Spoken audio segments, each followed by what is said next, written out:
hari ini. Wanita hari ini bijak mengatur, mengurus mata wataknya. Usahawati, ibu, istri, permaisuri. Wanita hari ini di zaman modern masih kekalkan adatnya. Dihormati, disayangi, disanjungi. Wanita hari ini. Hai, terus memberikan inspirasi dan keceriaan kepada anda semua bersama kami di Wanita Hari Ini untuk siaran 11 Oktober 2021 bertemankan saya Uyaina dan juga Hawa Rizwana Rizwan bersamaan juga dengan 4 Rabiul Awal 1443 Hijriah. Kami ucapkan selamat berpuasa kepada anda yang merebut pahala berpuasa hari Isnin pada hari ini. Semoga dipermudahkan segala urusan. Ya, insyaAllah bersemangat ya Uyaina hari ini. Dan saya pasti anda semua penonton WHI, semua keluarga Malaysia cukup bersemangat sejak jam 3 petang semalam selepas mendengarkan pengumuman daripada Yang Amat Berhormat Perdana Menteri Datuk Seri Ismail Sabri Yaakob mengenai kebenaran untuk merentas negeri dan juga negara. Betul. Saya kira ini adalah berita baik yang ditunggu oleh ramai dalam kalangan kita. Kalau Hawa sendiri, bila kali terakhir pulang ke Langkawi? Okey, Uyaina tanya soalan yang cukup istimewa sekali. Saya rasa kalau salah jangan marah ya. Rasa kali terakhir 2019 atau 2018. Lebih kurang sama macam Yana juga. Kampung Yana di Kuala Kangsar, tapi dah tak balik Kuala Kangsar. Kalau ada pun ke Ipoh sahaja. Tapi lebih kurang macam Hawa, last balik tu tahun 2019. Dan Yana sempat bertanya kepada rakan-rakan kita di Twitter. Okey, Patin Razali kata nak balik Pontian Johor. Kali terakhir balik Disember 2020. Tak sabar rasanya. Kyle Finn pula berkata balik Perlis. Last balik sebelum Raya Haji tahun lepas. Nasha Alisa nak balik Tangkak Johor, nak bersihkan kubur atuk. Last balik tahun lepas bulan 5 sebab atuk meninggal. Ramai sebenarnya yang dah rindu kampung halaman. Ya, bertuah kepada mereka yang boleh pulang ke kampung halaman hari ini. Dan saya pasti dalam kalangan mereka yang bekerja tak boleh nak ambil cuti lagi, menantikan hari Jumaat ataupun Sabtu ini untuk pulang ke kampung. Apapun semua ini atas kerjasama kita semua rakyat Malaysia. Anda semua cukup bertanggungjawab sekali menyokong program vaksinasi dalam Malaysia ya. Kita dah capai 90%. Ya, 90.02% secara spesifiknya. Tahniah buat semua rakyat Malaysia kita ucapkan. Betul. Tetapi sedikit ingatan untuk kita semua berkenaan dengan rentas negeri yang telah pun dibenarkan, di mana masih lagi ada syarat, iaitu perlulah lengkap vaksinasi, perlu buat ujian COVID-19 kendiri sebelum perjalanan, tangguh perjalanan jika bergejala demam, batuk, selesema, sesak nafas. Ini penting ni. Dan kebenaran ini tidak terpakai ke atas kawasan PKPD dan tidak perlu sebenarnya untuk memohon kebenaran polis. Tetapi ada juga sesuatu yang perlu diamalkan kita bersama, iaitu TRIS. Ya, TRIIS. Iaitu test, report, isolate, inform dan seek. Kita kupas satu-satu secara ringkas. Boleh, silakan Hawa. Test, pastikan ini tidak wajib. Walaupun tak wajib, ini tanggungjawab kita bersama untuk melakukan ujian kendiri COVID-19 untuk kita semak sama ada kita positif ataupun negatif. Kalau kita positif, Yana, kita kena report. Pastikan anda report di MySejahtera anda merupakan seorang pesakit positif COVID-19 ataupun merupakan seorang kontak rapat. Lepas itu kena isolate, iaitu kuarantin kendiri dengan segera dan paling penting penuh berdisiplin. Dan seterusnya inform, pastikan kalau anda ni positif COVID-19, anda bagi tahu kontak rapat anda, rakan sekerja, ahli keluarga, siapa-siapa yang anda baru saja berjumpa, anda ni positif COVID-19 dan mereka pun perlu menjalani kuarantin juga. Dan seterusnya seek, pastikan anda pergi ke klinik kesihatan berdekatan juga ya. Betul. Dan memetik kata-kata Perdana Menteri kita Datuk Seri Ismail Sabri Yaakob, saya ingin ingatkan keluarga Malaysia agar tidak bersikap sambil lewa terhadap kelonggaran yang diberikan. Ini penting bagi membantu negara dalam pembukaan semula ekonomi serta persediaan menjalani kehidupan fasa endemik dengan selamat atau #reopening safely. Yang sedang anda saksikan ini checklist yang dikongsikan oleh Public Health Malaysia. Antara checklist yang perlu anda lakukan sebelum nak rentas negeri, vaksin 2 dos, RTK negatif, kenderaan telah diselenggara dan servis, maklumlah dah lama tak berjalan jauh, dan pastikan anda membawa kit perubatan atau kecemasan, oximeter, alat pengukur suhu dan lain-lain lagi. Betul. Dan kalau bercakap pasal nak pulang ke kampung halaman ni, pastinya ramai dalam kalangan kita yang teruja, gembira. Ada juga bercampur bau rasa sedih sikit sebab dah lama tak pulang ke kampung halaman. Teringat pula saya satu viral di Twitter, okey, di mana pemuda ini bersama dengan rakannya parking di tepi jalan, depannya tu ada tol dah. Masuk je pukul 12.30 malam pagi tadi. Terus sahaja dia merentas negeri. Mesti tak sabar betul-betul nak jumpa mak ayah di kampung halaman. 12.30 malam dia? Ya, betul. Wah, macam-macam ragam. Apa pun kita pastikan yang selamat saja. Ya, betul. Baiklah, hari ini ada perkongsian menarik kita ingin bawakan kepada anda dan sebelum itu kita nak kongsikan satu kisah yang cukup memberi inspirasi sekali buat kita semua. Pasti ramai dalam kalangan anda minat untuk pergi hiking, kan, mendaki gunung, berbasikal, berlari dan sebagainya. Minat. Dan ada seorang pemuda ini cukup luar biasa sekali. Guna sebelah kaki saja untuk menunggang basikal. Mampu kayuh sejauh 25 kilometer. Wow.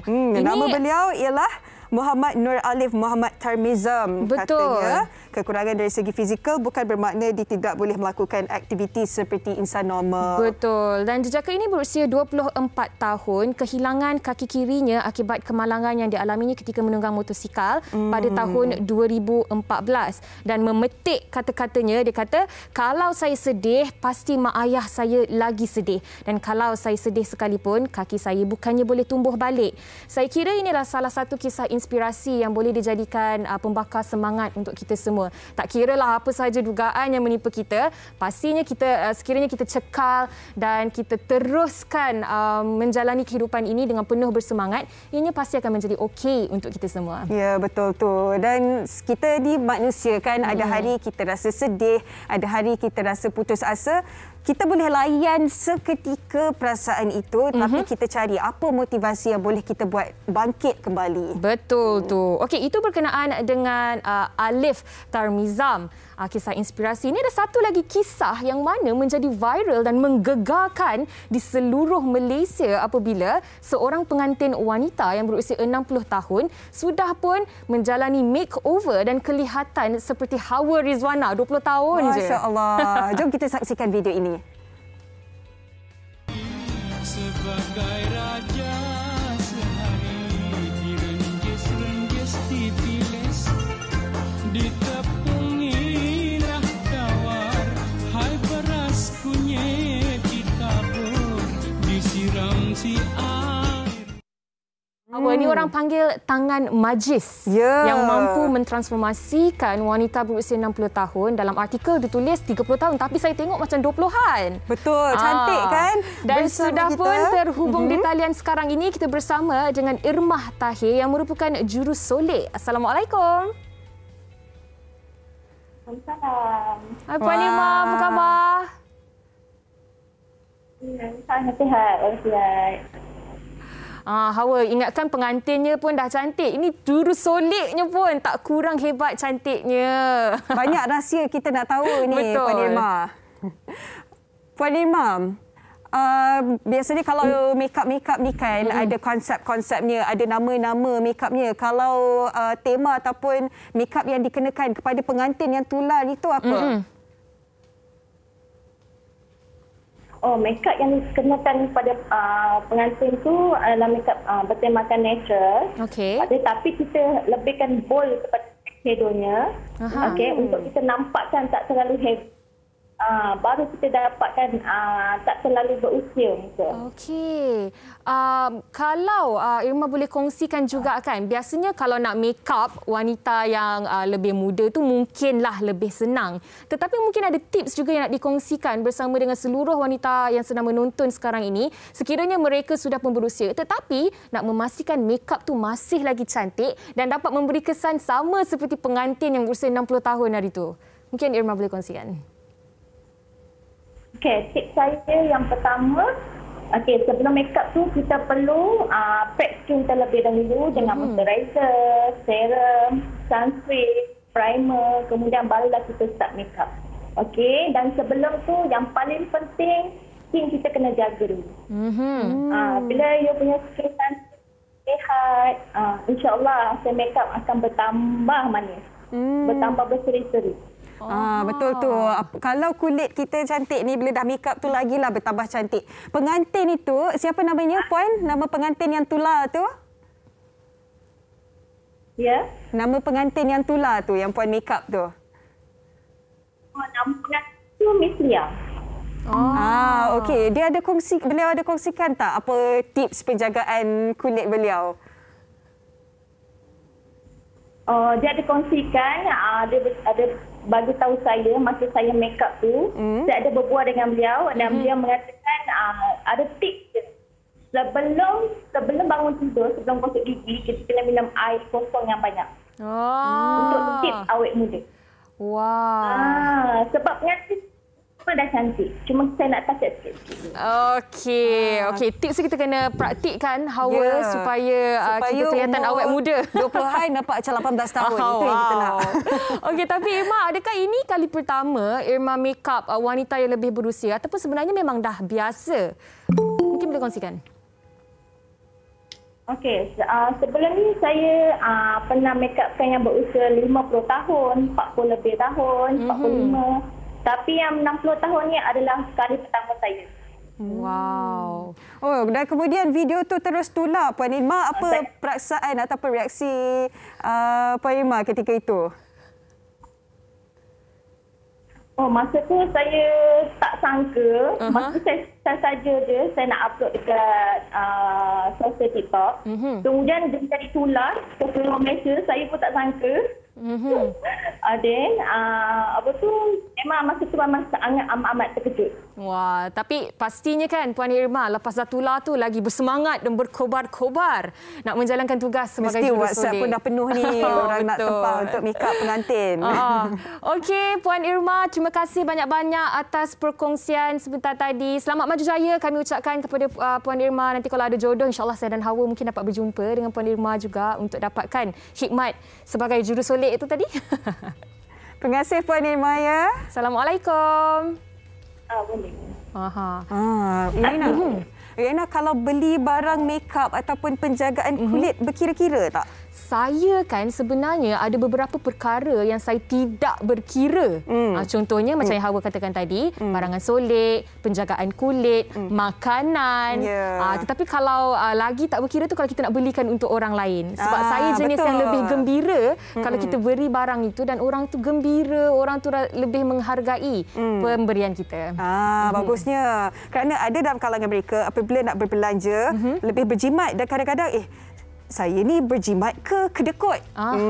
Itulah topik yang kita nak bawakan sebenarnya pada hari ini. Untuk sama-sama kita membuka mata mengenai kedekut ini. Kedekut tak kena tempat pula. Kedekut tak kena tempat. Mungkin sebagai pembukaannya, saya nak berkongsi satu komen yang sebenarnya telah pun tular yang mana dikatakan, bini saya bersalin hospital kerajaan baru RM40. Jimat kos. Musim COVID ni berjimat lagi bagus. Macam-macam boleh beli dengan RM5,000 tu. Lainlah dah banyak duit. Duit tu RM5,000 tu boleh bagi dekat mak ayah ataupun adik-beradik pun berkat. Jangan kedekut dengan darah daging. Doa diorang lebih berkat tau. Okey, komen ini sebenarnya mendapat reaksi yang berbagai daripada pengguna media sosial yang lain. Antara respons yang diterima adalah asal ada duit lebih je, semua memang nak kena bagi pada mak bapak dengan adik-beradik je ke untuk dapat pahala lebih? Kalau bagi pada isteri, lagi-lagi untuk keselesaan isteri nak bersalinkan zuriat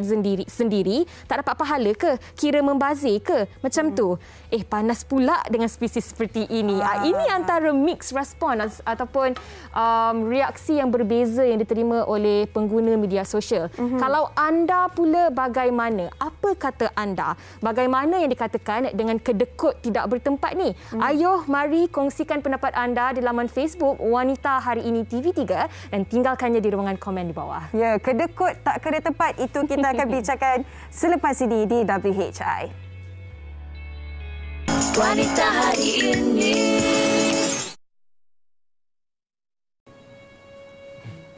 Gaib tu rasanya. Antara gaib, banyak sangat andaian sekarang pening kepala kita kan. Assalamualaikum. Waalaikumsalam. Rancak bukan main saya faham pasal kapal terbang. Duduklah. Kau nak jangan sekali duduklah. Zin, sekejap. Zin. Apa dia? Sinilah. Sinilah. Macam tak ada apa-apa je. Macam tak ada apa-apa jadi siang tadi kan. Apa benda ni? Tak ada apa-apa. Oh, buat-buat lupa pula dia. Tak ingat tu. Alah, apa benda ni? Kau kan ada hutang dengan aku 5 sen. Mungkin ingat tau Pasal 5 sen tu boleh jadi poin masuk neraka. Sia-sia je kau semain tukang toge.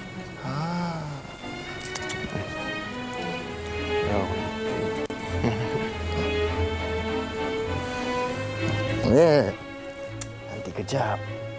Nantilah. Aku tak nak makan riba. Balon. Ambillah balon ni mesin. Balik dulu. Assalamualaikum. Teruknya. Macam ni orang pun ada. Okey, tapi yang penting baki pun dia bagi jugalah. Betul. Tak adalah dia simpan 10 sen tu. Walaupun 5 sen tau Yana. Ya, betul. Penerbit kami di dalam, Haslinda ni dah tergelak-gelak dah tengok paparan tu tadi. Saya kira ini juga mencuit hati dan perhatian anda semua. Dan ini sebenarnya akan kita bincangkan pada hari ini seperti yang telah dijanjikan tadi, yang mana kedekut tak kena tempat. Mungkin ada dalam kalangan mereka fikir saya tak kedekut, saya jimat. Saya kalau boleh nak buat simpanan yang lebih untuk keluarga saya. Bukan tak nak belanja orang lain ke apa, saya nak jimat. Mungkin. Dan ini akan kita bincangkan pada hari ini bersama dengan 3 orang tetamu yang cukup istimewa sudah pun terhubung dalam talian sekarang ini. Kita bersama dengan Amin Idris selaku perunding motivasi, Raf Yaakob dan juga Mawar Rashid. Assalamualaikum. Waalaikumsalam. Wow, Amin Idris. Cantik Ya, kerusi. saya. Baik, sebelum kita nak tanyakan pengalaman daripada Raf dan juga Mawar ni, kita nak tanyalah kepada Amin Idris kan. Apa sebenarnya beza kedekut dan juga jimat ni? Okey, untuk menjawab soalan tu, saya kena establish dulu apa prinsip formula yang kita semua kena faham. Okey. Sebagai suami, menjadi kewajipan untuk memberi nafkah. Sama ada dia miskin ke dia kaya, dia wajib bagi nafkah kepada isteri. Betul. Dan ini bersandarkan kepada surah At-Talaq ayat 7. Boleh refer kalau penonton di rumah kan. Boleh buka, disebut liyunfiq zu sa'atin min sa'atihi. Wa man qudira alaihi rizquhu falyunfiq mimma atahu Allah. La yukallifullahu nafsan illa ma ataha. Sayaj'alullah.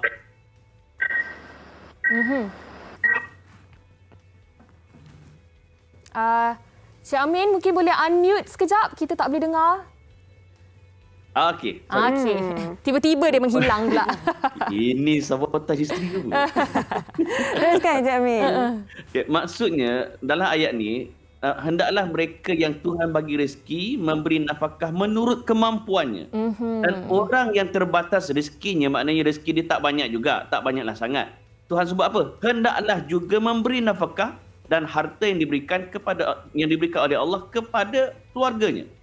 Dan Allah tidak akan membebani seseorang itu melainkan sesuai dengan apa yang Allah berikan kepadanya, dan Allah kelak akan memberikan kelapangan setelah kesempitan. Ayat ni nak bagi tahu, pertama, kita wajib bagi nafkah berdasarkan rezeki yang Tuhan bagi.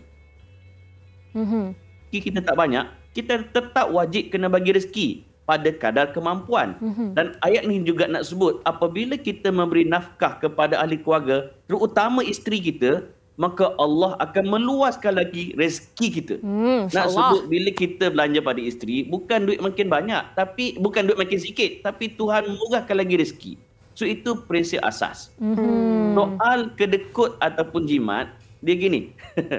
Kalau orang tu duit tak banyak kan, dia jaga duit, pada masa yang sama dia memenuhi tuntutan wajib isteri dan anak-anak. Itu namanya jimat.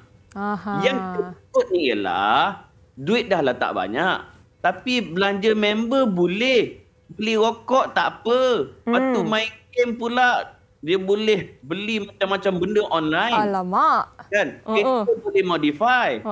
Kan? Kasut sendiri mahal-mahal, tapi isteri barangnya cikai-cikai, murah-murah. Yang tu kata kedekut. Orang kata pupik bangah. Betul Cik Amin. Ini yang seperti Cik Amin sebut tu. Ini tadi. seperti yang saya bacakan tadi juga sebelum kita masuk ke segmen perbincangan pada hari ini. Berbelanja untuk orang lain boleh, tetapi untuk isteri dan anak-anak sendiri berkira-kira. Tapi mungkin ini juga yang boleh dikongsikan oleh Raf sendiri. Kalau kita lihat kan, Raf memang sanggup berbelanja lebih, terutamanya ketika Mawar tengah mengidam ke ataupun mahukan sesuatu ke. Jadi bagaimana sebenarnya Raf melihat perkara ini? Dari sudut tak kisah sebenarnya berbelanja asalkan dapat membahagiakan hati isteri. Okey, bagi Raf lah, kehidupan Raf ni Raf bersandarkan kepada dua orang, iaitu ibu dan juga isteri. Of course anak-anak. Tapi kalau dari segi perempuan, ibu dan isteri lah. So bila bercakap tentang isteri pula, memang Raf pun tahu nafkah tu wajib, biarpunlah kita bagi RM50 ataupun RM100, memang harus bagi. Untuk itu adalah orang kata pintu rezeki untuk seorang suami. So bagi Raf, kalau ada duit lebih, tak salah untuk kata membuatkan isteri happy. Sebab bagi Raf, happy wife ni happy life. Betul. So soal berbelanja tu, para suami kita janganlah terlampau berkira dengan isteri. Kalau kita tak cukup duit, berbincanglah dengan isteri. Kita utamakan apa yang priority lah. Priority kita utamakan. Kalau boleh tangguh dulu. Tapi benda-benda wajib dan asas harus beri. Itu dia Raf Yaakob sebagai seorang suami. Kita nak tanya kepada Mawar sebagai seorang wanita kan, ada dalam kalangan mereka kalau nak beli barang ni kualiti tak seberapa tak apa, janji murah. Ada pula biarlah kita berbelanja lebih sikit tapi asalkan barang tu tahan lama. Puas hati. Puas hati. Pendapat Mawar bagaimana? Okey, macam Mawar kalau dari segi barangan tu, Mawar of course kalau macam Mawar daripada muda Mawar memang bekerja sendiri. So apa-apa, kalau Mawar nak beli apa-apa, Mawar akan discuss dengan abang. Kalau benda tu like Mawar betul-betul suka, Mawar nak yang betul-betul quality kan, untuk tahan lama, Mawar akan discuss. So sama-sama Mawar pun bantulah, tak adalah 100% abang. Kalau macam kadang-kadang abang macam extra sweet, macam tak apa, abang belanja, Mawar belah. Betul, tapi kan macam Mawar kan, selalunya orang kata yang kedekut ni lelaki sahaja. Sebenarnya wanita pun ada juga kedekut yang tak kena tempat juga, berkira-kira juga. Tak nak sebut kedekut tu. Betul. Tetapi kalau Cik Amin boleh kongsikan juga kan, saya tertarik apa yang dikatakan oleh Raf tadi, yang mana berbelanja untuk ibu dan juga isteri dan juga anak-anak tidak terlalu berkira dari sudut itu. Dan ini juga boleh dikaitkan dengan konsep menjemput rezeki dan bukan sekadar mencari rezeki. Kalau Cik Amin boleh kongsikan. Sekali lagi apa yang ayat last tu diputus-putus? Menjemput rezeki dan bukan sekadar mencari rezeki. Oh, I like. Okey. Bagus lah Yaina ni. Tapi tak kahwin lagi. Tu pelik. Tapi tak apa. Itu kita sembang kemudian. Soon. Okey. Number one, kita kena ingat. Khairukum li ahli wa ana khairukum li ahli. Nabi sebut dalam hadis yang diriwayatkan oleh Tirmizi, diriwayatkan oleh Ibnu Majah, diriwayatkan juga oleh Abu Daud, dan hadis ini sahih. Nabi sebut sebaik-baik kamu adalah kamu yang berbuat baik kepada ahli keluarga, dan akulah orang yang paling terbaik kepada ahli keluargaku. Ingat, maknanya kalau kita nak jadi terbaik, jangan duk sembang aku okey dengan member aku tak berkira dengan kawan-kawan kat office. Okey situ. Tapi kalau kau okey dengan rakan pejabat, kau okey dengan member, tapi dengan ahli keluarga macam nerali. Okey. Dan ayat saya sebut pada awal tadi, saya ja'alallahu ba'da usri yusra. Ayat ini Tuhan sebut selepas daripada Tuhan bagi tahu bila kita bagi rezeki kepada ahli keluarga, terutama isteri, maka Tuhan akan meluaskan rezeki kita. Ini maksudnya kita bukan sekadar mencari rezeki, tapi kita mencari rezeki dengan cara rezeki itu datang melalui kita menjemput rezeki. Sebab ada orang dia cari rezeki tapi yang dapat tak banyak. Kerana tidak ada keberkatan di dalam bisnes dia. Sebab apa tidak ada keberkatan? Dia menipu ahli keluarga contohnya, ataupun dia menipu klien, dia menipu customer, ataupun dia buat marketing dengan marketing yang lucah dan sebagainya. Mungkin ada juga rezeki datang tapi tidak ada keberkatan. Perasan tak? Ada orang rumah dia besar tapi hidup dia tak selesa. Sentiasa takut kena rompak bagai dan sebagainya. Dia makan banyak Tapi dia tidak ada rasa kemanisan bila makan. Tapi ada orang bila makan mungkin sekadar lauk nasi putih dengan telur goreng lepas tu kicap manis. Allah, dia punya nikmat luar biasa. Lapar pula lah Cik Amin dengar tu. Ada orang dia duduk rumah kecil tetapi dia rasa sentiasa bahagia. Tak adalah risau apa orang Kelantan kata serabut perut, tak ada.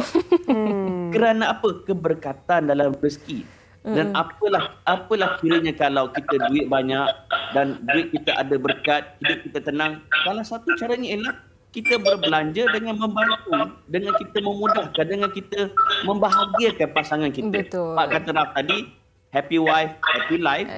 Dan sebaliknya, miserable wife, miserable life. Pastikan institusi keluarga, isteri, pasangan bahagia dulu, maka mudahlah perjalanan hidup, kerjaya dan perniagaan sebagainya. Ya. Sebelum kita teruskan dengan perbincangan kita hari ini, kita nak lihat pendapat rakan-rakan kita mengenai topik kita pada hari ini. Kedekut tak kena tempat. Jom kita saksikan.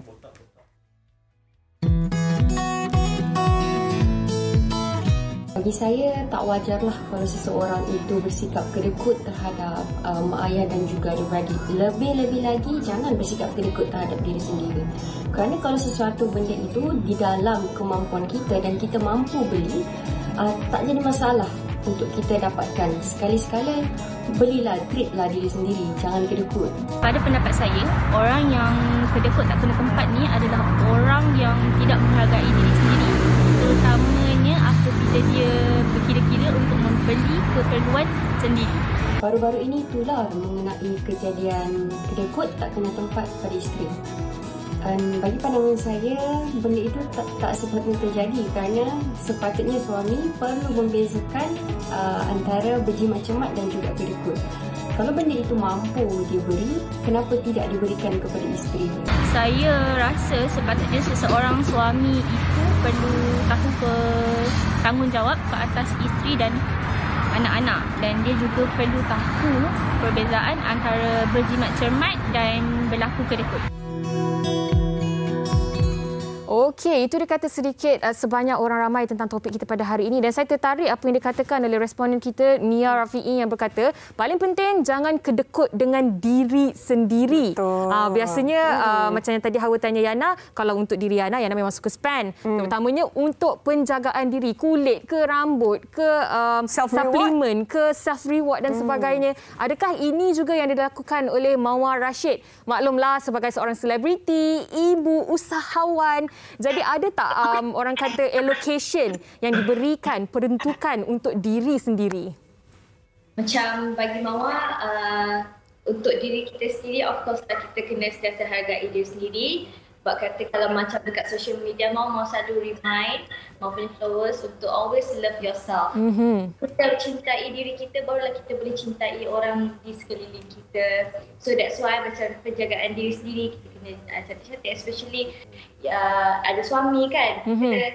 Maknanya bila kita bekerja pun kita kena put aside juga untuk diri, untuk keluarga, untuk bantu suami juga. Macam tadi kan, bila cakap okey, kalau nak pilih barang murah ke barang mahal, kita kena tengok kemampuan suami. Kalau suami belum lagi mampu, kita ambil apa yang okey, kita jangan terlampau nak ikut nafsu kehendak macam tu kan. Itu yang dikatakan ukur baju di badan sendiri. Betul. Ya. Lepas tu kan Hawa, waktu Mawar cakap berkongsi tu kan, Raf tersenyum aja. Dia nak senyum lebih sikit tu tapi malu-malu lah. Ini memang pasangan yang cukup memberi inspirasi dan anda berdua sebagai usahawan pasti ada naik turunnya. Di saat yang sangat-sangat mencabar, bagaimana anda mengendalikan kewangan anda? Okey, macam Raf lah sebagai Menteri Kewangan dalam keluarga. Menteri Kewangan. Sebenarnya yang Raf perlu share kat you all, suami isteri ni tak perlulah terlampau suka memendam. Sebab kadang-kadang minta sesuatu, tapi suami tak cakap yang dalam duit dia ada RM100, dalam pen ada 100. Tapi benda tu yang bermasa muka, mengungkit-ungkit tu sebenarnya suami isteri ni harus berkomunikasi secara baik, secara berterusan hari-hari. Kena share. Sebelum tidur atas bantal tu share. Hari ni abang buat ni, abang macam ni, hari ni anjing macam ni, macam tu. So suami isteri tahu diorang punya kewangan dalam kehidupan tu, dia tahulah berfikir, patut tak aku nak minta ni ke tunggu. Betul. Dari awal perkahwinan, kita orang tak pernah berkira. Kita macam memang tak ada count like how much you spend for me or how much I spend for you. Memang apa yang kita bagi kepada keluarga, kepada tak kisahlah mak ke, kakak, abang ke, mau, tak pernah pun calculate berapa. Macam ni kita bagi and kita, the more we give, the more we can. Macam itulah kunci ya. Awal perkahwinan memang alhamdulillah Raf punya bisnes alhamdulillah. Tapi bila lockdown, Raf memang affected teruk. So bila lockdown Raf punya financial affected, Raf bercerita dengan Mawar yang support Raf banyak sebenarnya. So when it comes to berkahwin ni, husband and wife kena sentiasa berada time sama naik dan sama turun. Betul. Bila suami susah, perempuan tu dah mula buat hal ke kan, baliknya juga. Kena sentiasa support each other. Ini barulah susah senang kita bersama. Betul. Ya Cik Amin. Cik Amin, kalau kita tengok ini pasangan contoh. Tetapi kita nak bantu mereka yang ada pasangan ni sifat kedekutnya tu sangat tebal. Bagaimana mereka sebagai pasangan ni nak bantu supaya amalan kedekut ini tak berterusan dalam keluarga tu, Cik Amin? Okey, suami dia ada beberapa jenis. Pertama, suami yang dulunya susah, dia jadi senang kerana isteri yang support dia ketika dia awal karier. Yang tu saya lalui sendiri. Masa saya zaman BBNU dulu, saya banyak support. Dan bila saya berada di tahap saya sekarang, kan, saya mengenang balik segala jasa-jasa dia. Memanglah kadang-kadang ada juga rasa berkira. Seriously. Contohnya, bila isteri minta emas kan, bila isteri minta, adalah something yang bila tengok tu terbeliak jugalah matanya kan. Tapi bila fikir, aku pula boleh beli barang aku yang mahal-mahal kan, boleh beli mainan mahal-mahal, boleh beli jam mahal, boleh beli iPhone mahal. So saya fikir kalau bukan kerana isteri yang support sewaktu di awal karier, takkanlah aku tak boleh nak tolong dia bila aku dah berada di karier sekarang. Itu betul. Satu. Kategori kedua pula yang memang daripada awal lagi susah sampai ke sekarang susah. Okey, untuk begini suami tetap kena hargai isteri. Kenapa? Sebab isteri tetap setia bersama suami sama ada suami tengah susah maupun bila semakin susah. Ya. Kan viral baru ni ada wanita yang tinggalkan lelaki kerana dulu gaji banyak, sekarang dah kerja rider, ditinggalkan. Untuk seorang wanita kekal dengan insan, dengan suami yang masa susah sampai ke bila-bila susah, bukan senang tu. Itu pengorbanan besar sebagai seorang isteri. Jadi kalaulah dimurahkan rezeki, maka suami janganlah berkira dengan isteri. Dan yang ketiga ni, ini masalah sikit. Dia tahu dah suami dia tu tak duit tak banyak kan. Kerja pagi, petang, siang, malam dia ada. Tapi nafsu dia membuat-buat nak macam-macam. Nak beranak di tempat yang mahal-mahal. Prince Court okey, kan tak nak yang biasa-biasa. Tapi suami pendapatan tak banyak. Di sinilah tidak ada keseimbangan. Saya suka bila Mawar kata nak beli barang mahal tapi belum mampu. Belum, okey, bukan tak mampu, belum. Betul. Maknanya bila dah mampu, siap kau. maknanya Mawar dia memahami situasi suami. Ada satu buku, 7 Habits of Highly Effective People. Dia tulis seek first to understand to be understood. Kalau kita nak difahami, kita kena memahami dulu. Nak suami faham kita kena fahamlah suami. Begitu juga suami, nak isteri faham kita kena faham juga isteri. Bila ada elemen ini, insya-Allah ada keseimbangan dalam rumah tangga. Dan yang kedekut tu akan terhakislah sikit. Nanti hujung-hujung nanti saya akan share doa untuk menjauhi daripada perangai kupik banget. Okey. Sebelum berkongsi tentang doa itu, mungkin Raf dan Mawar boleh kongsikan jugalah. Dia orang kata kalau kedekut tak kena tempat ni, dia tak jadi kedekut tak kena tempat, maknanya kedekut kena tempat itu akan menjadi jimat. Tetapi saya kira kedekut tak kena tempat ni terjadi apabila kita tidak meletakkan perkara yang penting dan yang menjadi prioriti sebagai keutamaan kita. Macam orang kata, charity begins at home. Jadi sebelum kita melihat untuk memberi kepada orang yang lebih jauh, okey, penting sebenarnya untuk kita lihat orang yang terdekat dengan kita terlebih dahulu. Ahli keluarga kita, ibu kita, isteri kita. Dan dari sudut ini juga prioritinya itu akan membuatkan kita berbelanja dengan lebih baik lagi. Betul ataupun tidak, Raf? Okey, ini adalah satu amalan yang Raf amalkan sejak berkahwin, di mana apa sahaja income yang Raf dapat, Raf akan asingkan, let's say bagi peratus 10% lah. 10% tu memang Raf akan letak sebagai contohnya isteri 4%, ibu 2% dan selebihnya anak-anak 2%. Balance tu memang ada sedikit untuk kita bayar sedekah ataupun zakat, which is 1 or 2%. Macam tu lah lebih kurang. So memang sama ada, betul kita perlu utamakan orang yang terdekat, iaitu suami, isteri, anak dan juga ibu. Tapi wajib juga kita put aside biarpun sedikit untuk orang-orang di luar sana. Itu dah memang jadi amalan rahmat dulu sampai sekarang, alhamdulillah. Alhamdulillah, Masya Allah. Mawar pula, mungkin boleh kongsikan kepada kita semua wanita ini, tak kisahlah mereka yang sudah menjadi isteri, ibu, bujang seperti kami berdua ni, kata-kata nasihat untuk tidak salah untuk berbelanja dan dalam masa yang sama, jangan kedekut untuk membantu orang lain juga, Mawar. Betul. Sebab macam Mawar sendiri, Mawar punya prinsip pula, Mawar sentiasa letak target. Macam contoh, Mawar nak bagi bayar zakat how much untuk lepas tu macam duit monthly Mawar nak bagi dekat mami Mawar, duit saving berapa. So bagi Mawar, kalau untuk kita nak lebih grow dalam kehidupan kita, dalam career kita, dalam kesejahteraan kita, kita kena utamakan yang membantu orang yang lebih memerlukan tu. Itu yang sebab tu kalau macam dalam bisnes Mawar punya niat yang pertama ialah bantu orang. Kita bantu orang, benda tu yang akan buat kita sentiasa jalan, rezeki pun bertambah-tambah. InsyaAllah. Mawar pun tak sangka sebab Mawar tak adalah rasa macam kerja kuat-kuat, tapi macam alhamdulillah rezeki datang tapi Mawar keep bantu je. Boleh lah. Dan apa yang Mawar kongsikan ni kan sebenarnya adalah dalam rezeki kita ada rezeki orang lain juga, Hawa. Itu yang lebih penting dan orang kata gambarannya lebih meluas tentang topik kita pada hari ini.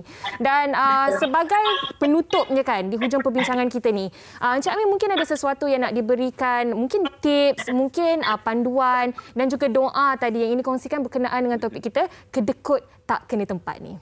Okey, 3 benda je. Pertama, bila Tuhan sebut ar-rijalu qawwamuna 'alan nisa, lelaki lebih kuat daripada wanita, disambung lagi bima faddalallahu ba'dahum 'ala ba'din wa bima anfaqu min amwali. Maksudnya lelaki adalah pelindung bagi wanita, satu, kerana Allah telah melebihkan sebahagian mereka itu lelaki ke atas wanita dan kerana mereka telah memberikan nafkah dan dari hartanya. Maksudnya suami ni dia ada power yang besar. Kerana apa? Dia memberi nafkah. Bila engkau kedekut dengan bini tapi engkau menuntut ketaatan, jangan malu company lah. Kita kedekut tapi minta ketaatan pada isteri. Kita nak minta isteri taat tapi kita tak laksana tanggungjawab. Tak jadi. Okey, pertama. Kedua, saya nak jawab, ada orang kata doa mak bapak adalah doa yang makbul daripada doa isteri. Pertama, tak dinafikan. Doa mak ayah kita makbul. Tapi jangan kita perkecilkan doa isteri. Ada hadis yang diriwayatkan oleh Tirmizi. Hadis ni nak bagi tahu, apabila suami berjauh dengan isteri dan isteri berdoa untuk suaminya, itu adalah salah satu doa yang tidak ada hijab, doa yang dimakbulkan oleh Allah Azza wa Jalla. Jangan perkecilkan doa isteri. Dan yang ketiga, saya nak bagi tahu, doa untuk kita elak daripada penyakit kedekut ialah Allahumma inni a'udzubika minal hammi wal hazan wa a'udzubika minal ajzi wal kasal wa a'udzubika minal jubni wal bukhl. Bukhl ni maknanya bakhil. Aku kedekut. Wa a'udzubika min ghalabati daini wa qahrir rijal. So doa ini kita amalkan pagi dan petang, insya-Allah Allah Taala akan mengikis perasaan kedekut dalam hati kita. Mudah-mudahan kita dapat keluarga bahagia. Kerana apa? Suami dia tidak kedekut, dia kalau tempat sebab apa? Dia berjimat, dia kayak kupik banga. Ustaz, mungkin Ustaz boleh share tu dalam IG Ustaz? Boleh. Nanti saya share. Macam Raf selalu amalkan satu doa ni untuk melembutkan hati isteri dan ke isteri melembutkan hati suami. Sebelum perbincangan baca doa ni. Bismillahirrahmanirrahim. Qul la nusyribanna illa ma kataballahu lana huwa maulana. Fallahu qahirun wa hafizun wa tawakkalul mu'minun. Amalkan, nanti Raf akan share juga. Wah, baguslah perkongsian pada hari ini oleh kesemua tetamu kita ni. Mungkin selepas ini lebih banyak lagi hubungan yang harmonis, terutamanya apabila dari sudut perbelanjaan kewangan keluarga, insya-Allah. Ya, terima kasih banyak-banyak diucapkan kepada Cik Abi Idris, kepada Raf Yaakob dan juga Mawar Rashid atas perkongsian pada ini. Bukan saja tips-tips dan kata-kata nasihat, dari segi kerohanian juga dikongsikan kepada semua penonton. Terima kasih banyak-banyak ya. Semoga dimurahkan rezeki. Salam untuk keluarga. Assalamualaikum. Salam. Raf, Mawar. Amin, jumpa lagi. Baik. Wow, saya sangat-sangat suka perkongsian pada hari ini. Betul, bukan sahaja dalam konteks institusi kekeluargaan ataupun hubungan antara suami dan isteri, tetapi sebenarnya kedekut tidak bertempat ni boleh di-stretchkan lagi perbincangannya, termasuklah kepada pelajar, kepada mereka yang masih lagi single ataupun yang bercadang-cadang untuk berkahwin. Kalau macam Hawa rasa turn off tak dengan lelaki yang kedekut tak bertempat ni? Mungkinlah, tapi sebab bagi saya, kita kalau boleh jangan berkira dengan sesiapa saja. Ada kalanya kita bukanlah ada duit ribu-ribu sekalipun. Kalau kita sedekah sedikit sebanyak dengan sesiapa yang ada di sekeliling kita pun, rezeki Allah bagi dalam pelbagai cara. Betul. Bukan dari segi wang ringgit saja. Terutamanya apabila kita memberi itu, orang yang menerima itu memberikan doa untuk kita. Itu yang lebih penting sebenarnya. Okey, baik, kami nak berehat seketika. Kita akan kembali selepas ini bersama dengan Yuka Karisma. Jangan ke mana-mana. Wanita hari ini.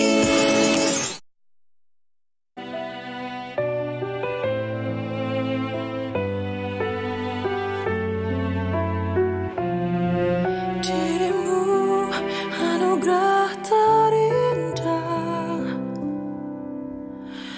yang teristimewa. Jiwamu, jiwaku menyatu bagai puisi dan lagu. Jika takdir harus terpisah, biarlah aku yang mengalah. Seluruh dunia ku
dia dari Yuka Karisma. Sambil-sambil kita dengar lagu tadi, Uyaina tanya saya, apa perasaan penyanyi itu bila suara sedap kan? Betul. Apa kata kalau kita tanya sendiri kepada Yuka Karisma yang sekarang ini sudah pun terhubung dalam talian. Assalamualaikum Yuka, apa khabar?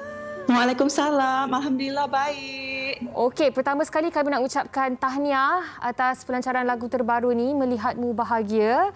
Okey, dan sebelum kita tanya soalan kepada Yuka, yang nak baca sikit beberapa komen di YouTube yang berkata, okey, love this song Yuka, the melody is beautiful and the head voice part is incredible. Masya Allah, suara Yuka meletup. Dan Aisyah Retno pun ada tinggalkan komen, go kakakku, melodi, lyrics tip top. Ini antara respons yang diterima. Tahniah Yuka. Thank you so much. Terima kasih. Alhamdulillah. Alhamdulillah. Kepada mereka yang baru saja mendengar lagu Melihatmu Bahagia ni, bila dengar pun lagu layan saja. Apa maksud di sebalik lagu ini, Yuka? Lagu ini mengisahkan tentang pengorbanan seorang ibu terhadap anaknya. So, ibu itu ingin melihat anaknya bahagia. So lagu ini juga adalah untuk orang yang tersayang, di mana kita rela berkorban apapun untuk orang yang kita sayangi. Wow, makna je cukup mendalam sebenarnya lagu ni. Sebab ingatkan kalau Melihatmu Bahagia mungkin antara pasangan sebenarnya. Ataupun bukan pasangan ke, betul, kan? antara ibu dan anak. Tetapi mungkin Yuka boleh kongsikan juga dari segi penulisan liriknya. Siapakah komposer lagunya? Mungkin boleh dikongsikan. Lagu ini Yuka sendiri yang produce dan dikompos oleh Yuka juga, dan lyrics oleh Yuka dan suami Yuka, Ahmad Jafni. Wah, okey, bila dia tulis ialah sebab pasangan pun memang orang yang ternama dalam industri muzik ini kan. Adakah kisah ini berdasarkan kisah benar? Dari mana mendapat inspirasi untuk lagu ini, Yuka? Ya, benar. Jadi lagu ini memang kisah sebenar di mana Yuka sangat merindukan ibu Yuka yang berada di Indonesia sebab Yuka dah lama sangat tak jumpa mak Yupi. So lagu ini memang tentang beliau. Bila kali terakhir balik tu, Yuka? Yuka terakhir balik dalam 3 tahun lepas macam tu. Wow, sekarang dah boleh dah, Yuka? Dah boleh dah ni Yuka balik ke Indonesia. Saya telah excited sangat. Mungkin ada perancangan terdekat nak pulang ke Indonesia? Ya, memang ada perancangan di mana Yuka kemarin baru mendengar berita. So, Yuka excited. Harap-harap boleh dapat segera berjumpa dengan mak Yuka dekat Indonesia. Semoga dipermudahkan urusan. Okey, tetapi dari sudut kerjaya seorang Yuka Karisma, adakah Yuka akan maintain dengan lagu-lagu bergenre begini ataupun selepas ini ingin mencuba genre yang berbeza? Ataupun bagaimana? Jadi Yuka sudah menyiapkan 10 singles, 10 lagu dan Yuka sudah serahkan kepada manajemen Yuka Rocket Fuel. So daripada pihak Rocket Fuel akan memilih daripada 10 lagu tu. Memang 10 lagu tu ada lagu ballad, ada lagu yang sedikit. So Yuka tunggu cue je daripada Rocket Fuel. Ada lagu rap tak? Tunggu-tunggu Yuka Karisma untuk rap juga. Adalah hawa. Baru saya nak tanya, apa antara kejutan lain yang peminat-peminat Yuka boleh harapkan daripada single-single terbaru ni nanti? Macam mana? Sekali lagi. Mungkin kalau ada kejutan kepada single-single terbaru nanti kepada peminat-peminat Yuka? Ya, peminat Yuka, Yuka akan ada beberapa single yang memang lain daripada yang lain. So dari segi composition, dari segi lirik, semua memang di mana sebelum Yuka tak pernah buat. So harap-harap dapat diterima di industri muzik Malaysia dan semua peminat-peminat yang mendengarkan. Terima kasih banyak-banyak. Insya-Allah, amin. Dan Yuka, sekiranya diberi peluang dan kesempatan untuk berkolaborasi bersama dengan artis Malaysia, siapakah orangnya? Abang Anwar Zain. Wow, ini mesti jadi hit album. Itu letupan. Single. Terima kasih banyak-banyak Yuka Karisma kerana bersama kami. Tapi sebelum tu Yuka, kalau ada penonton yang nak mendengar lagu Melihatmu Bahagia ni, bagaimana caranya? Mungkin boleh kongsikan laman sosial Yuka sendiri? Okey, untuk semua peminat Yuka dan semua yang baru mengenali Yuka, boleh follow Yuka di IG Yuka Karisma dan juga Facebook Yuka Karisma Official. Dan kepada semua yang ingin mendengarkan lagu Yuka, boleh dengarkan di semua streaming platform dan juga YouTube Rocket Fuel Network. Terima kasih banyak-banyak. Terima kasih banyak-banyak Yuka. Selamat maju jaya kita ucapkan. Betul. Salam untuk suami, salam untuk keluarga. Stay safe Yuka. Assalamualaikum. Waalaikumsalam. Sedap sebenarnya lagu bergenre balada begini. Kalau Hawa, kegemaran muzik tu macam mana? Saya suka hip hop. Wah. Sebab yang tu yang senang nak nyanyi. Tak sebenarnya kalau kita tengok Hawa di baca berita di Wanita Hari nampak begitu sopan. So kali suka hip hop tau. Tradisional pun ya juga. Okey, baik. Kita nak berehat seketika. Kita akan kembali selepas ini di Wanita Hari ini. Nyanyilah satu lagu. Semua lagu lah. Wanita Hari ini. Bertemu kembali di Wanita Hari ini. Hari ini macam-macam kita pelajari daripada tetamu-tetamu kita kan. Betul. Kita bincangkan mengenai kedekut tak kena tempat. Sebenarnya apa yang boleh kita simpulkan, lebih banyak kita memberi, lebih banyak rezeki yang diberikan oleh kita. Rezeki ini bukan saja wang ringgit, dipermudahkan urusan. Betul, kesihatan yang baik. Ya, betul. Dan dalam konteks rezeki ni luas sebenarnya. Dalam rezeki kita ada rezeki orang lain. Kalau kita memberi, lebih banyak juga yang akan kita terima insya-Allah. Okey, itu sahaja dapat kami kongsikan bersama dengan anda untuk siaran hari ini. Esok seperti biasa hari Selasa kami akan bawakan demo masakan okey berkenaan dengan pulut. Wow, apa pulut kegemaran anda? Mungkin esok antara resipi yang akan dikongsikan juga. Jadi nantikan jam 12 tengah hari nanti. Saya Hawa dan juga Uyainam undur diri dulu ya. Jaga diri semua. Selamat pulang ke kampung halaman. Assalamualaikum. Penyambung warisan Sri Kandivia, lemah lembut baik budi pekerti, tapi cekal hati dia tabah berani pendidik. Puteri dalam hal jati diri dia, permaisuri kepada si suami, kepada anaknya dia ratu di hati. Tunggak keluarga, kalau bukan dia siapa lagi? Wanita hari ini bijak mengatur, mengurus mata watanya. Usahawan ibu istri permaisuri. Wanita hari ini di zaman moden masih kekalkan adatnya. Dihormati, disayangi, disanjungi. Dia usahawati aliran masa kini dia, penyambung warisan Sri Kandivia, lemah lembut baik budi pekerti, tapi cekal hati dia tabah berani pendidik. Puteri dalam hal jati diri dia, permaisuri kepada si suami, kepada anaknya dia.